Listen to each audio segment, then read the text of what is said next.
Graça e paz a todos que acompanham conosco os estudos da Bíblia. Queremos agradecer a Deus por Ele nos dar mais um dia de vida e também nos conceder estes momentos para juntos estudarmos a Bíblia. Agradecemos a todos vocês que a cada dia estão estudando conosco e compartilhando esses estudos com outras pessoas. Agradecemos a todos vocês que são inscritos no canal Hora Tranquila no YouTube e também a vocês que nos escrevem dizendo de onde estão acompanhando os estudos da Bíblia. Mandamos aqui um alô especial para Gilson e Rosângela, são de Oswaldo Cruz, em São Paulo. Anísia Marli Stork é de Laranja da Terra, no Espírito Santo.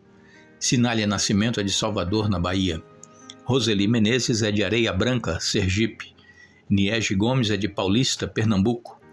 Eduardo e Janete Villa-Lobos é de Guaíba, no Rio Grande do Sul. E todos os demais que nos escrevem, nós agradecemos e iremos mandar sempre alô para vocês. Iremos orar. Pai nosso que estás nos céus, mais uma vez encontramos em Tua presença, agradecidos pelas bênçãos, pelos cuidados, pelos livramentos. Te agradecemos por mais este dia de vida, por estes momentos que vamos ter agora estudando a Tua Palavra. Pedimos que o Teu Espírito Santo esteja presente conosco, abrindo a nossa mente, nos dando entendimento e que possamos, Pai, tomar a decisão de aceitar a Tua Palavra e colocá-la em prática em nossa vida. Pedimos que abençoes todos aqueles que passam por momentos difíceis em suas vidas. Tu conheces cada um, o sofrimento, a luta, a necessidade, a dificuldade. Dê vitórias, Pai, conceda as Tuas bênçãos e que permaneçam confiantes em Ti e se preparando para o encontro com o nosso Senhor Jesus. Nós pedimos agradecidos em nome de Jesus. Amém. Continuaremos o estudo que estamos fazendo esta semana sobre a morte de Jesus por nós na cruz do Calvário. E, como nós sabemos, Jesus ele se entregou voluntariamente para morrer em nosso lugar.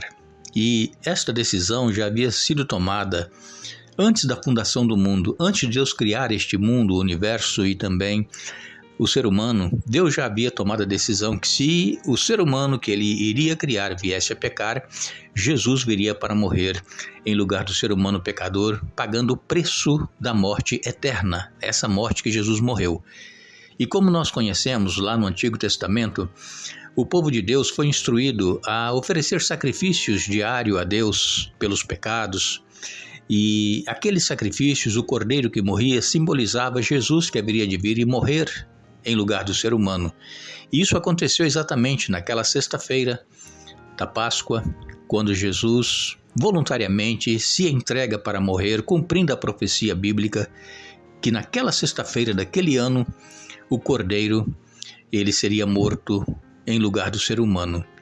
E ali no Calvário foi o altar de sacrifício de Jesus, porque lá no santuário, no templo, existia um holocausto, ali havia o altar onde o cordeiro era sacrificado, e Jesus então, o Cordeiro de Deus, foi sacrificado ali no altar do Calvário.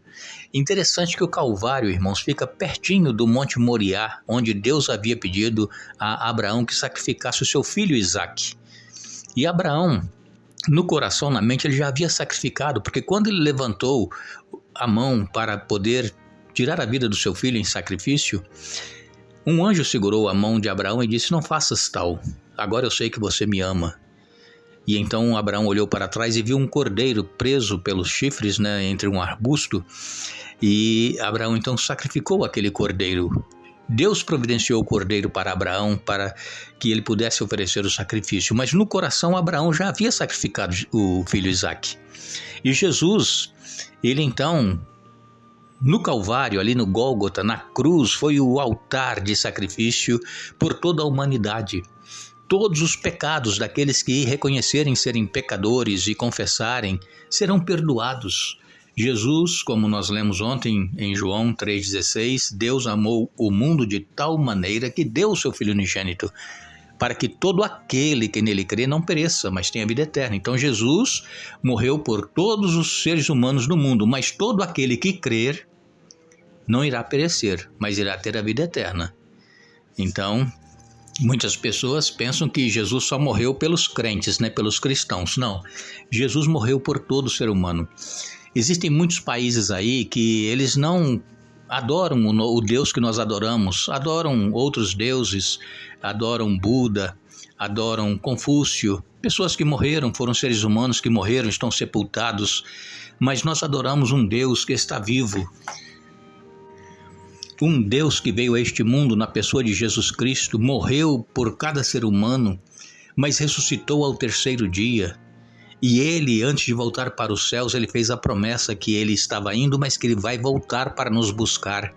E nós cremos nessa promessa, nós estamos aguardando o retorno do Senhor Jesus.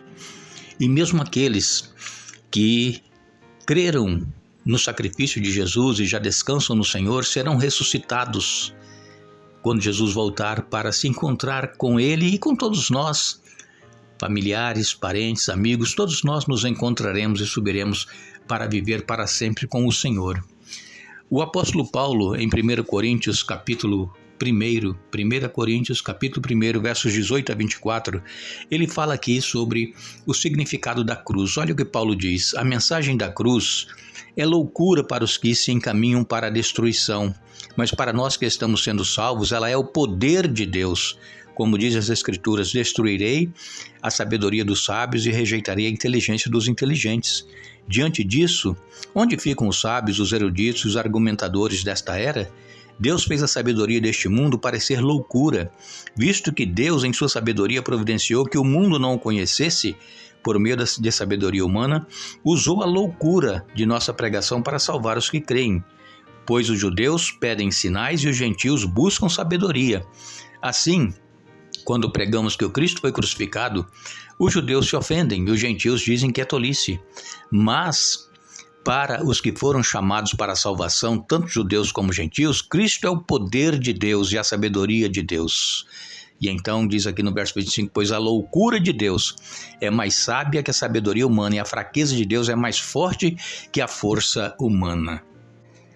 O apóstolo Paulo, todos nós sabemos, ele era judeu, ele era da tribo de Benjamim, ele era hebreu dos hebreus, ele era zeloso pelo que ele cria no judaísmo. E é tanto que quando começaram a surgir os cristãos, ele começou a perseguir os cristãos. Ele pegou cartas do Sinédrio pedindo autorização, ele ia nas sinagogas, ele retirava de lá as pessoas que criam em Jesus e eram levadas a julgamentos, muitas foram mortas.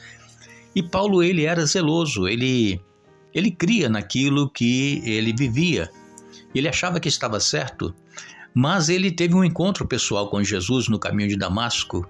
E então, quando aquela luz interceptou Paulo e ele caiu por terra como cego, então ele ouviu uma voz que dizia: Saulo, Saulo, por que me persegues? E Saulo disse: quem és tu, Senhor? E ele disse: eu sou Jesus, a quem tu persegues. Ali naquele momento, Saulo ele não teve mais como correr do encontro com Jesus. Ali ele tomou a decisão, ele disse: Senhor, que queres que eu faça? E Deus deu as instruções para ele. Vejam, Saulo, que era um ferrenho perseguidor dos cristãos, agora passa a ser um perseguido, um pregador do Evangelho. E ele diz aqui que o Evangelho é loucura para os que se encaminham para a destruição. A mensagem da cruz, ela é loucura para aqueles que não creem na palavra de Deus. As pessoas pensam que é tolice, que é a palavra mais correta traduzida do grego seria idiotice. É uma grande idiotice esse negócio de cristianismo para as pessoas que não creem no Evangelho. Mas nós sabemos que é o poder de Deus. O Evangelho é o poder de Deus para a salvação daqueles que creem. Irmãos, Deus ele é poderoso. Nós precisamos continuar crendo, mesmo que o mundo está caminhando em outra direção, não crendo mais na palavra de Deus, não crendo mais nos ensinamentos da Bíblia, não crendo que existe um Deus que tem o controle de todas as coisas, mesmo que as pessoas nos ridicularizem, nós temos que continuar buscando este Deus, porque a mensagem da cruz é o poder de Deus para a salvação daqueles que creem. Somente aqueles que perseverarem até o fim é que vão ser salvos. Não é aceitar a Jesus e depois viver a sua própria vida do jeito que você quer viver. Aí você não estará salvo. Mas Quando nós lemos a Bíblia, a palavra de Deus, nós vemos que aquele que persevera até o fim, esse vai ser salvo, porque passamos por muitas lutas, muitas tribulações. Nós, às vezes, somos rejeitados por causa da nossa fé. Às vezes nós perdemos trabalho por causa da nossa fé, mas nós temos que continuar confiando em Deus. Deus, ele está no controle de todas as coisas. A palavra de Deus, ela é clara em dizer aqui em Romanos capítulo 3 e nos versos 21 até o verso 26, Paulo também escreveu: agora, porém, conforme prometido na lei de Moisés e nos profetas, Deus nos mostrou como somos declarados justos diante dele sem as exigências da lei. Somos declarados justos diante de Deus por meio da fé em Jesus Cristo, e isso se aplica a todos que creem sem nenhuma distinção, porque todos pecaram e não alcançam o padrão da glória de Deus, mas Ele, em sua graça, nos declara justos por meio de Cristo Jesus, que nos resgatou do castigo por nossos pecados. Deus apresentou Jesus como sacrifício pelo pecado, com o sangue que ele derramou, mostrando assim sua justiça em favor dos que creem.